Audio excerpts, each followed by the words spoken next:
আপনাকে নিয়মিত কাজ করার জন্য আমরা ক্ষমতায় বসিয়েছি, সকলে মিলে আমরা।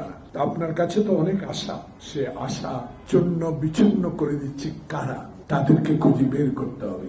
তাই বিএনপি বলে এখনো যারা সরকারে বসে আরেকটি রাজনৈতিক দলকে সহায়তা করে তাদেরকে উপদেষ্টা পরিষদ থেকে পদত্যাগ করতে হবে। সেটা না করে সুষ্ঠু নির্বাচন হবে কি?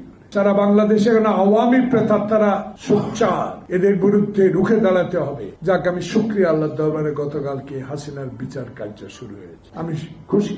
রাজনৈতিক কর্মী হিসেবে সবাই খুশি হওয়া উচিত। বিচার করেন, আমরা তো বিচার চাই, আওয়ামী লীগের নিষিদ্ধ জনগণও চায়, কিন্তু এরই ফাঁকে বিএনপিকে মাইনাস করার যদি কোনো হীন প্রচেষ্টা আপনাদের মধ্যে থেকে থাকে, তার বিরুদ্ধে লড়াই করার জন্য তারেক রহমানের হাজারো লক্ষ কর্মী প্রস্তুত। কেউ বাধা দিলে সে বাধা মানবে।